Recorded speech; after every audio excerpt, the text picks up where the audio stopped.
The following program may contain coarse language, violence, nudity, mature subject matter, or scenes which may not be suitable for all viewers. Viewer discretion is advised. All Hit Radio.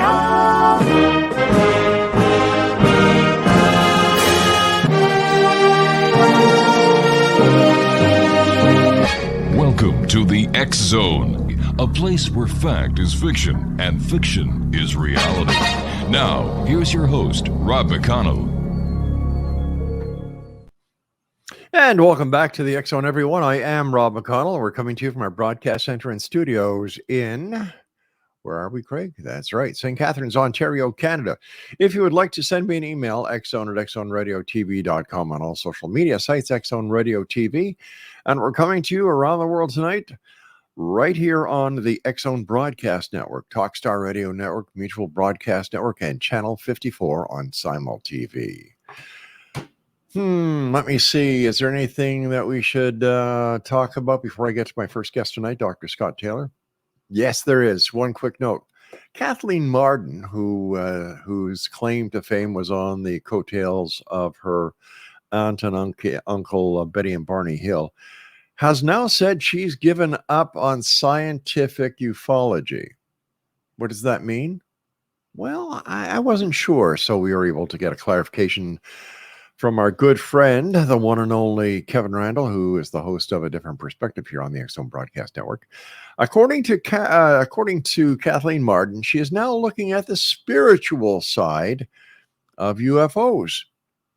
What does that mean? I have no idea, but it seems that the Mutual UFO Network is also giving up on the extraterrestrial context of ufology, or as I like to call it, ufology, and going with the spiritual side. So it has nothing to do with ETs. It has everything to do now with spirits, altered dimensions, altered universes, and, in my opinion, more altered crap.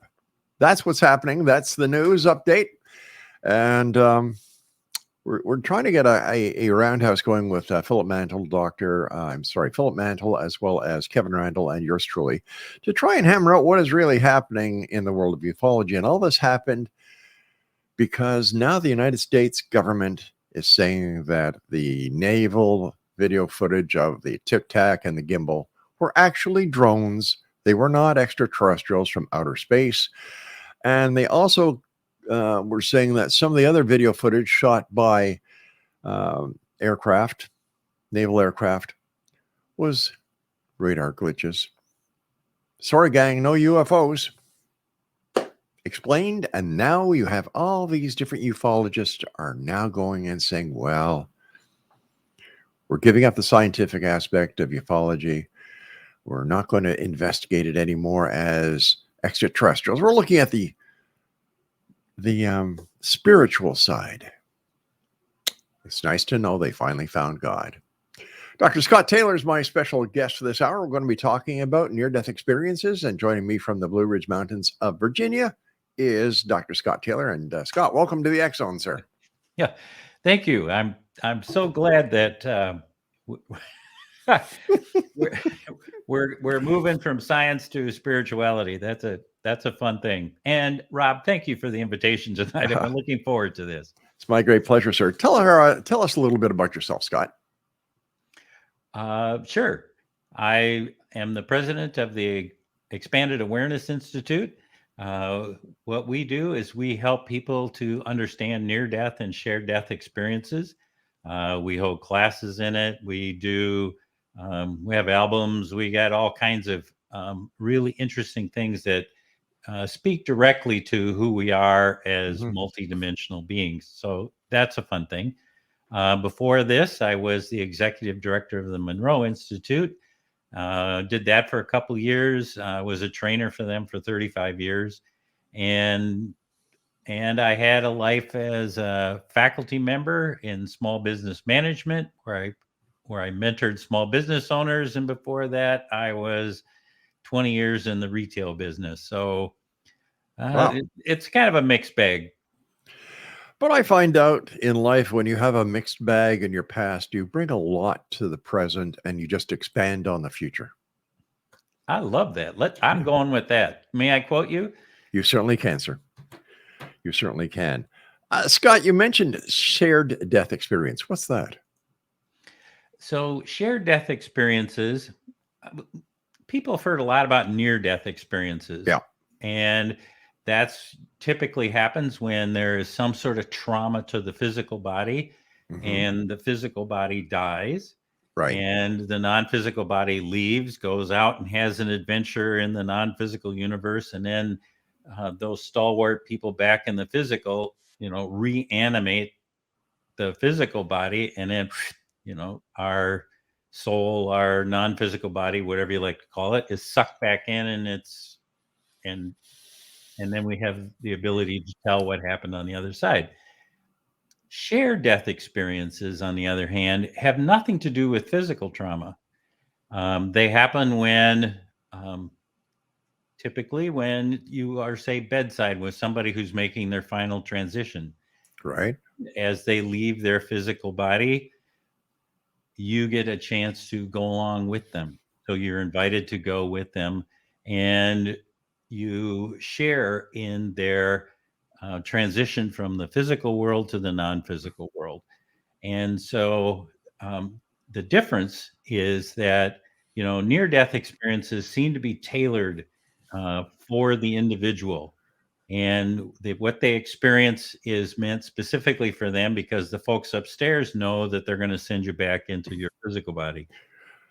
But shared death experiences are a witness of somebody who's making their final transition.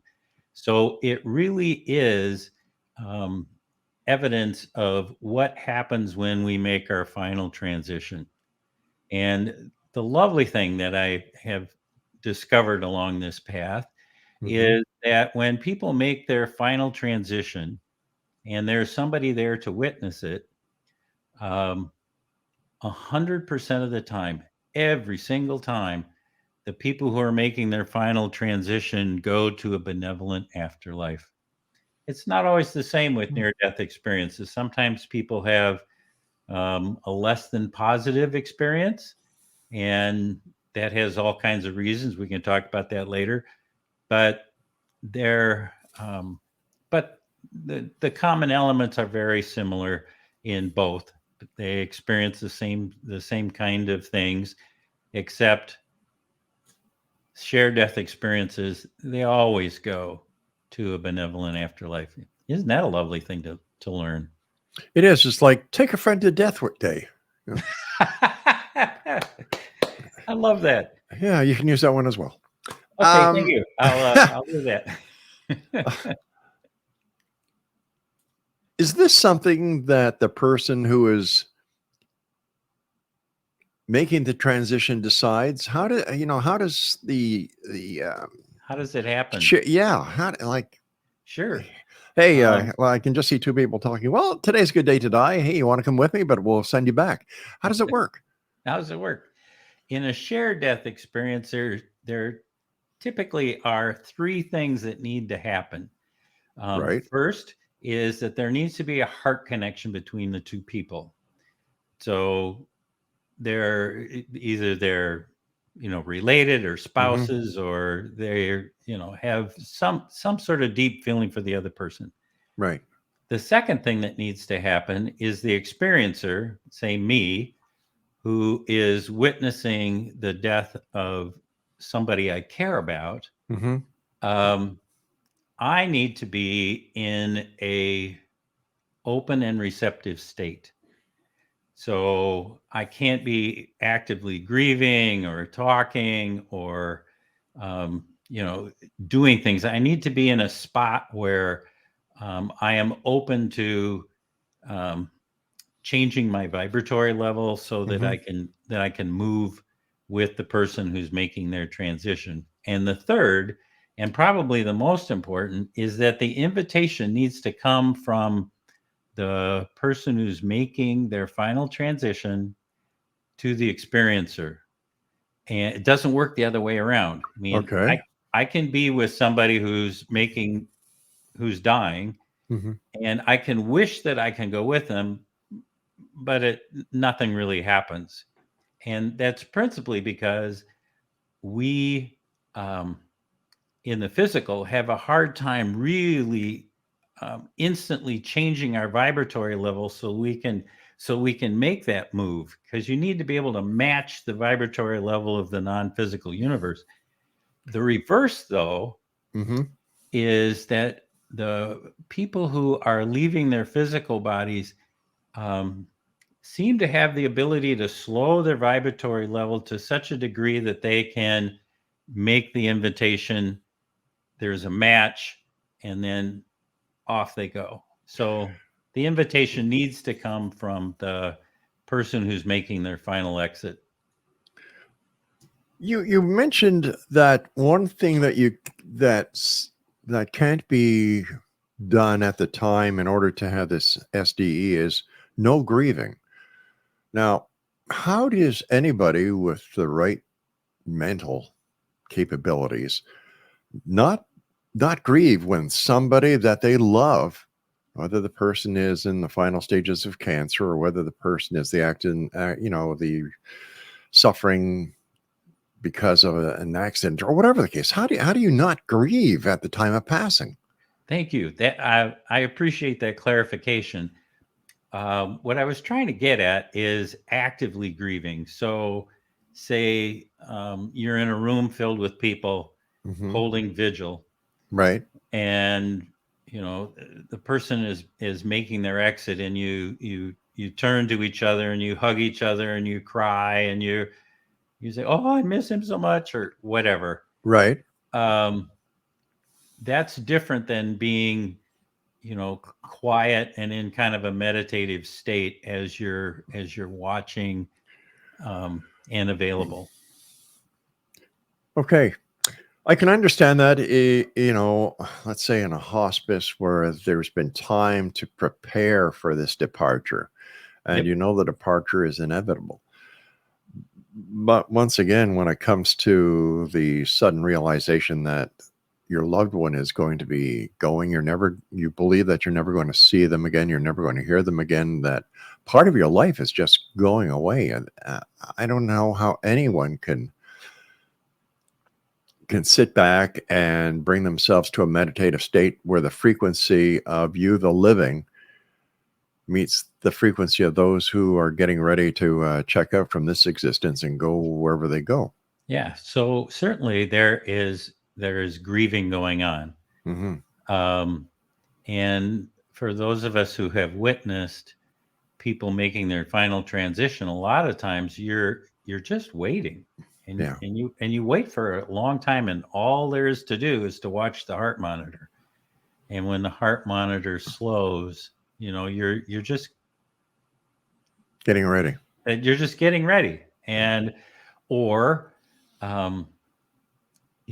even more than half the time, people aren't bedside. They're at home and they're asleep, or they're watching television, or they're reading, or in some sort of Right. calmer activity. If they were at a party or actively engaged in playing cards, or the likelihood of it happening, not so much. Doctor, stand by. You and I have to take our first break. Exonation, our guest this hour is Dr. Scott Taylor, www.neardeathmeditations.com. And the good doctor and I return on the other side of this break. Don't go away. Reminds me of when I was hanging a picture once. That's exactly what happened to the wall. Scott Taylor is our special guest this hour, neardeathmeditations.com. Quick question, Scott. What is the ratio of near-death experiences compared to shared death experiences that you and the other fine folks that you work with who are studying this phenomena come to? That's a really good question. I don't know the exact figure, but I would tell you that it's something like 10,000 to 1. Wow. Or, at the minimum, 1,000 to 1. The first real academic study about shared death experiences just came out. It was a book written by William Peters, and he interviewed 800 people for the data that's in his study. And that was just released. near-death experience. The studies on that go back 45 years, and I know of 30,000 cases. Wow. So you get kind of the ratio there. Shared death experiences is a relatively new phenomenon. It was coined by Raymond Moody, the same guy who coined the term near-death experience. And so he is really good at, planting a flag and saying, I'm really excited about this thing that I have found out. And I would like some real serious researchers to go out and look for it, but not me because I'm too busy.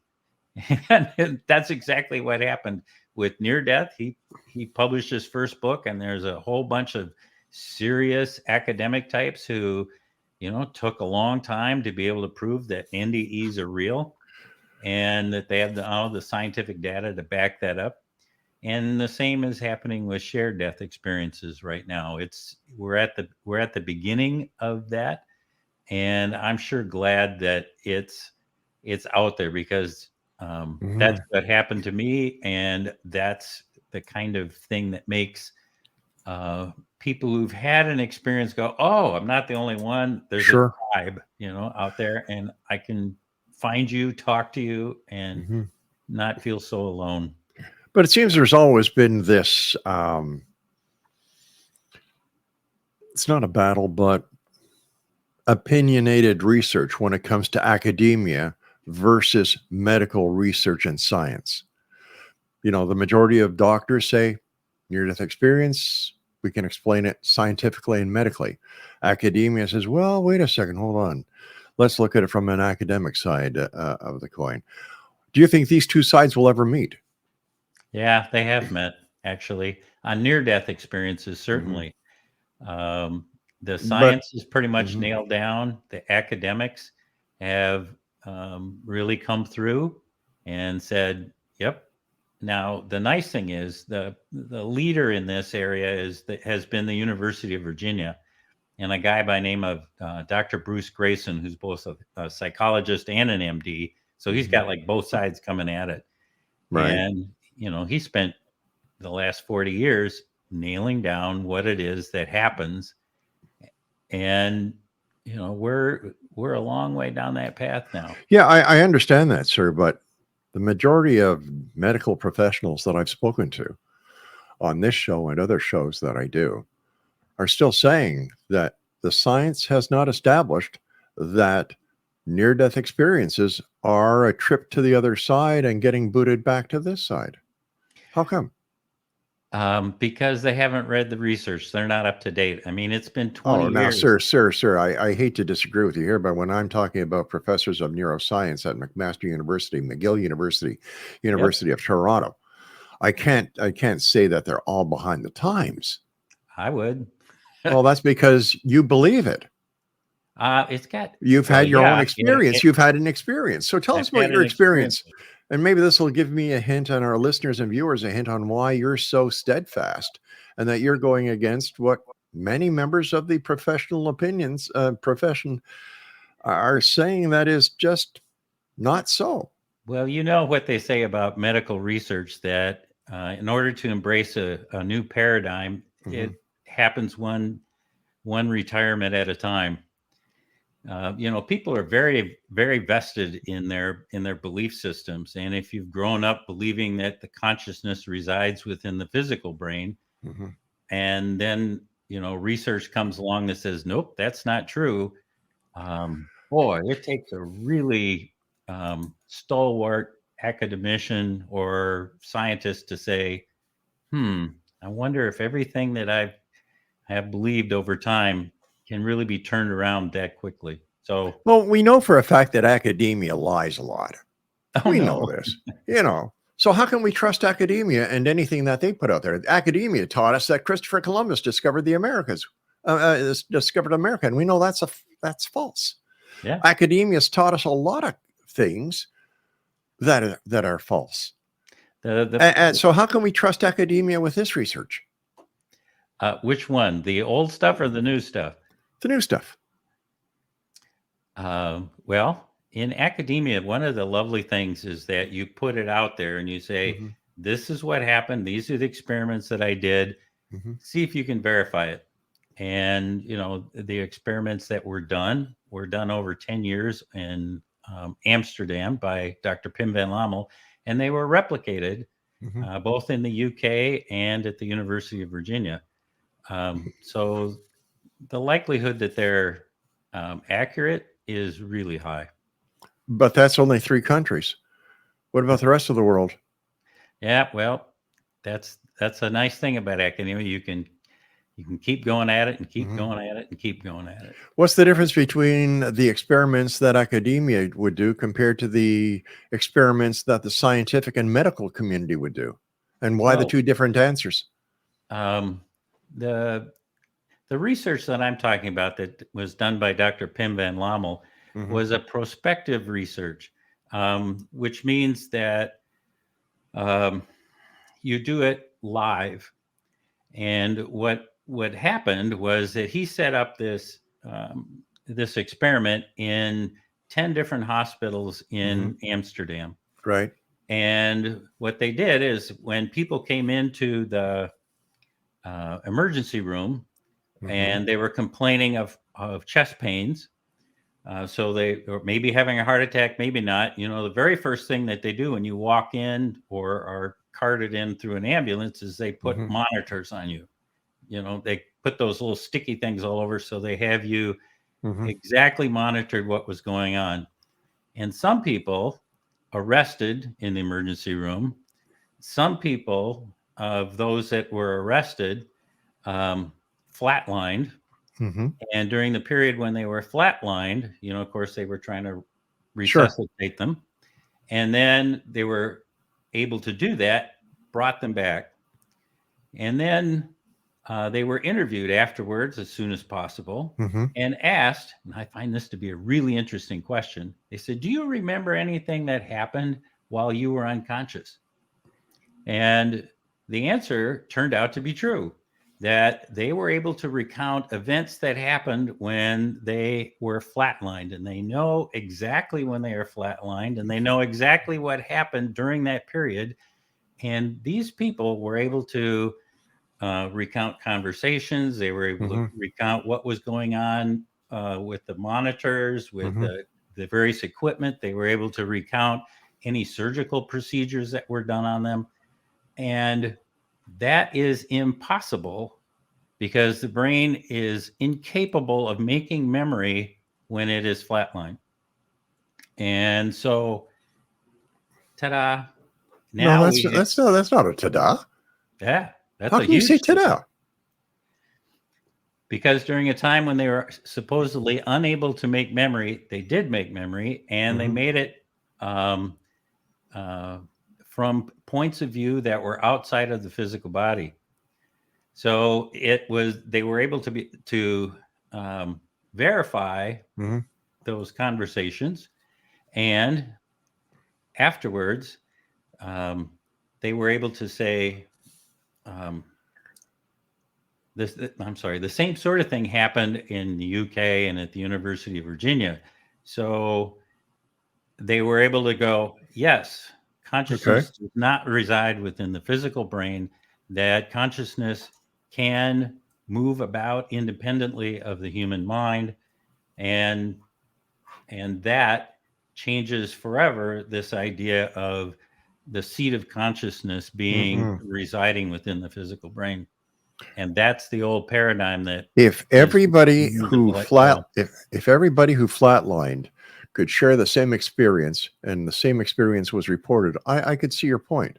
But not everyone who flatlines has a near-death experience. Correct. They don't. So, about 19% all right, so do. 19%. So how can we say ta-da? What about the other what? 89%? They didn't need it. Or it never happened. Or it never happened, right? Well, it didn't happen for them. Yeah. Once again, there's too many there's too many holes in this piece of cheese for somebody who listens to both sides to say unequivocally that it's a ta-da. I think that there's more that needs to be investigated. I'll agree with you there. Always true. Yeah. Let me see. We're going to take an early break because I want to get back and hear your story about your near-death experience. Exo Nation, our guest this hour is Scott Taylor. His website is neardeathmediations.com. This is the Exo. I'm Rob McConnell. We'll be back on the other side of this break.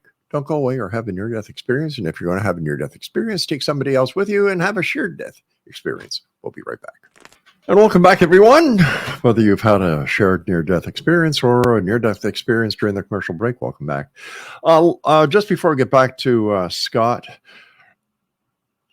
couple of things. The X-Zone Broadcast Network was just awarded the best New Age and Holistic Health broadcast show. Thank you very much for everyone who helps us get to these different awards. This was for the year 2022, so thank you. Looks like 2023 is going to be another stellar year because of you, the members of the Exo Nation. Also, some of the great shows we have available for you on the Exo Broadcast Network include A Different Perspective with Kevin Randall, Mission Evolution with Gwilda Wiyaka, and Practical Parapsychology with Dr. Brian Laith, Dr. Jim Huran, and Dr. Cindy Little. For more information on all the shows on the X-Zone Broadcast Network, that's our radio side. Visit www.xzbn.net. Dr. Scott Taylor is our guest this hour. www.neardeathmeditations.com. Scott, you had a shared near-death experience. Can you share it with us, please? Sure. Thank you, Rob, for asking. I appreciate that. This happened in 1981. Mm-hmm. I was in love with a beautiful woman. Her name was Mary Frances Randall. And she and her son had been out sailing on a lovely lake in southern Minnesota called Lake Washington. And on the way home, they were involved in a horrific car accident. Mary Fran was killed outright. And Nolan, who had just turned 7, had sustained a mortal head wound. What's lovely about being in southern Minnesota is that you are really close to one of the best medical facilities in the world, which is the Mayo Clinic. Both of them were rushed to the Mayo Clinic, and Nolan received this wonderful care while he was there. And it took him 6 days to make his transition. That winds up being important because Mary Fran was one of 9. And so in that intervening 6 days, her brothers and sisters all had a chance to come and hold vigil with Nolan as he was fighting for his life. Well, it wasn't only just the brothers and sisters. I mean, it was, their boyfriends and girlfriends and spouses and uncles and aunts and, and that's just her side of the family, and then there's my family too.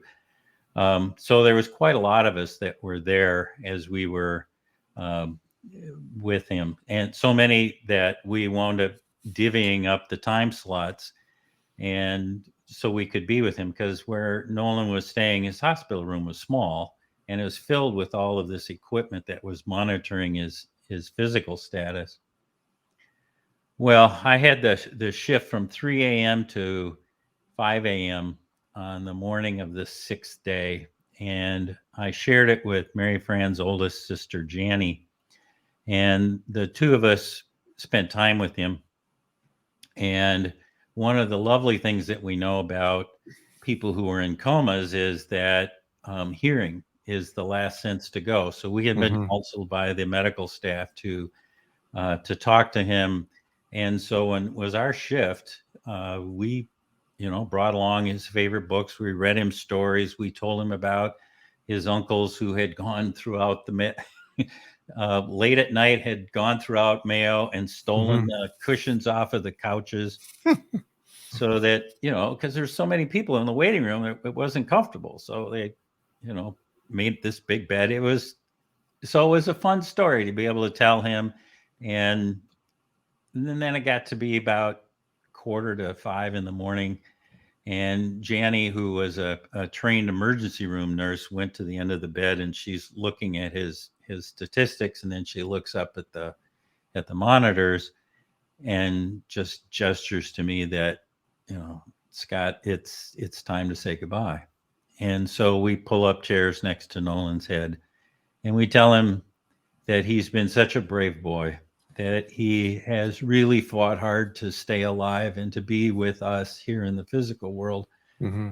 And that we love him terribly, but if his mother should come, remembering she died 6 days before, if his mother should come, that he should go with her, and that would be the right thing to do. Mm-hmm. And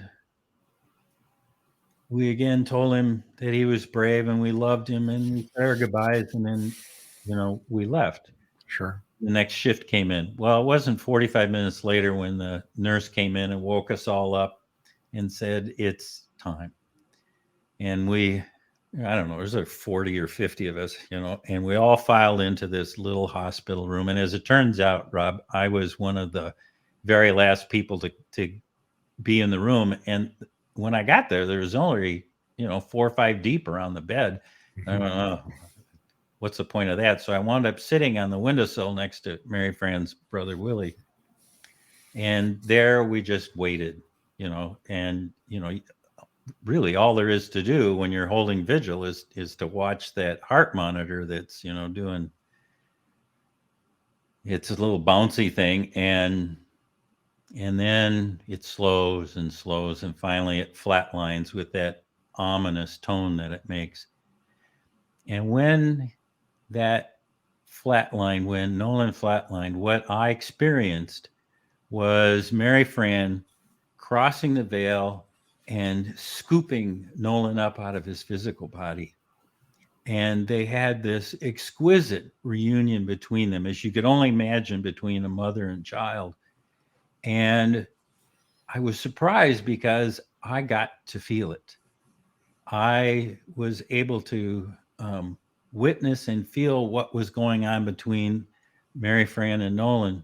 And then, more to my surprise, was that the two of them then turned to me, embraced me, and the three of us went to the light.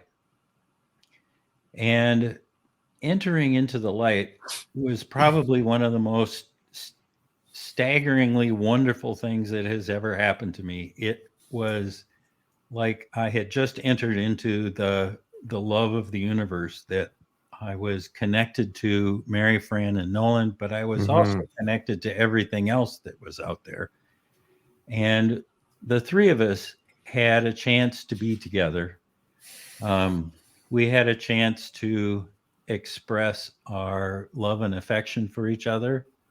We had a chance to say our goodbyes, and we had a chance just to be together for a while. And then it felt complete, and they moved further off into the light, and I returned back to my physical body. So that's part A of the story. I was going to pause here just see if you had any questions about that. How long did the SDE last? Well, time in the non-physical universe isn't like time in the physical. In the physical. Yeah, in the physical, I'd tell you it's like 10 minutes. So were you gone from this room of 40 to 50 people? That's part B of the story. All right, why don't we hold it here? I've got to take my final break. Exonation, okay. Scott Taylor is our guest. NearDeathMeditations.com. We'll be both back as we wrap up this hour here in the X Zone from our broadcast center in St. Catharines, Ontario, Canada. And beautiful coffee is the official coffee of the X Zone and the X Zone Nation. Scott Taylor's our special guest. And Scott, before we left, we were doing part A and part B. And the last question I asked you was, here you were, 40 to 50 people. Why only you? And you said, that's part B. So let's go with part B. Yeah. So I'm up there in the non-physical with Mary Fran and Nolan, and we're having a chance to be together. But I was also in the room with all of the other grieving relatives. I was sitting on the windowsill, and I am fully conscious in the room with them. And I'm fully conscious as I'm with Mary Fran and Nolan. And I know this because inside of me, there is this love of the universe, this extraordinary light and being that is it's just like it's trying to break out of me. And my face was one of ecstasy. It was one of joy. I was just so happy to be in this state. And I was totally inappropriate for the room. And I knew that. So what I wound up doing was covering my face with my hands so that if anybody were to look at me, they wouldn't misunderstand because, I mean, Nolan had just made his transition. Mary Fran had died 6 days before. And to look at me and have this beatific look on my face just wasn't appropriate. So I did. I covered my hands over my face, and I was there in the physical room, and I was there with Mary Fran and Nolan. And when they turned and went into the light, I had a chance to come back to my physical body. The two parts of me reconnected. And then when I could regain my composure, I could take my hands down and then be fully present for those other grieving relatives in the room and do what you should do in that situation, to cry on each other's shoulders and hug and be fully present for them. So I didn't have a word for it then, Rob. I now I do because I've studied this. It's by location. I had two separate consciousnesses that happened at the same time. So you had a biolocation experience and you also had a shared death experience at the same time. Yep. Question for you. One and the same. Is it possible that what you encountered was caused by your grief and it was a product of your mind trying to help you cope with the loss of your girlfriend 6 days ago and now loss of your of her son, that this is the way that you, Scott Taylor, were able to cope with everything that was going on? That's a really good question. And I wondered that for about 15 years. And then I was studying near-death experiences. That was my doctoral research at the University of St. Thomas. And I was casting about looking for people to interview, and all of Mary Fran's, the women in the family, they were all in the medical profession in one way or another. So I'd send them all a note. And I really would like to interview somebody that's had a near-death experience. Well, one of the sisters who wants to remain anonymous, that's why I'm just going to call her the sister, she wrote me back and said, Scott, I had a near-death experience and I would love to tell you about it. And so we did. We met and we were doing the protocol. You tape record it and there's, certain questions you have to ask. And at the end of it, I stopped the tape recorder, was packing up my stuff, and I had this thought, which was, did you have anything? No. You and I were both there when Nolan made his transition. Something strange happened to me. Did anything strange happen to you? And she looked at me and her eyes got just as big as saucers. And she said, yes. And I said, okay, I'm going to turn the tape recorder back on and I want you to tell me. You tell me your story first, then I'll tell you mine. And this is what she told me. She said that she was standing bedside on the other side of the room from me. She says, I know this because you were sitting on the windowsill next to Willie. I could see you. I said, yep. And she said, when Nolan flatlined, what happened, what she experienced was Mary Fran coming across the veil, scooping Nolan up out of his physical body, that the two of them had this exquisite reunion that she was able to participate in. And then the two of them turned to her and the three of them left and went to the light. Rob, she used the exact same language in exactly the same order as I did. And in that moment, I went, all doubts that I had just completely vanished because we had the exact same experience. The only difference, of course, was I didn't see the sister and she didn't see me. And, because of how time works in the non-physical, did they happen at the same time? I don't know. I don't know how that works, but it was the same experience. We verified it for each other. So, yeah, I think that was a really fair question to ask. Was it my grief? I wondered that for a long time. After hearing her story, not anymore. How come only 2 out of 50 had this experience? I don't know. Well, there are, the 3 reasons for why people have near death or shared death experiences. Mhm. Excuse me. The heart connection. Were they in an open and receptive state, and was there the invitation? And certainly I was very close to Mary Fran and Nolan, and the sister was very close to Mary Fran and Nolan, and that's where the invitations went. That's who the invitations went to. So there was you and her sister who received this this invitation. But what about the other people there? Is anybody else as close as you and her sister were to them? Well, certainly. I mean, it's their sisters, so that everybody's close. But so why didn't everybody receive the invitation? I don't know. That's who she sent it to, and that's all I know. Time has come, my friend, when you and I must say so long. I do want to thank you very much for coming on the show. And X-Zone Nation, if you'd like to get some more information on Scott Taylor, visit his website. And the website, again, Craig, is neardeathmeditations.com. I don't know. I have a problem with this one, X-Zone Nation. Shared death experience, Raymond Moody. Okay, he's known for near-death experiences. Maybe he just ran out of things to sell and he had to come up with something new. I don't know. Do I give it credibility? On a scale of 1 to 10, I'd have to give this one a -65. It doesn't resonate true with me. This last example where he shared the so-called experience with the sister, both experiences were identical, except he didn't see the sister. She didn't see him. This is 15 years later.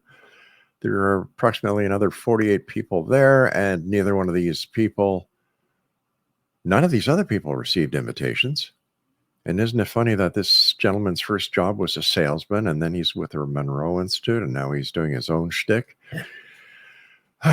Once again, credibility, in my opinion, is not there, and I would rather believe a medical researcher, a medical scientist, than I would anybody in academia. I'll be back at the top of the hour as the X-Zone continues with yours truly, Rob McConnell, from our broadcast center and studios in St. Catharines, Ontario, Canada. Don't go away.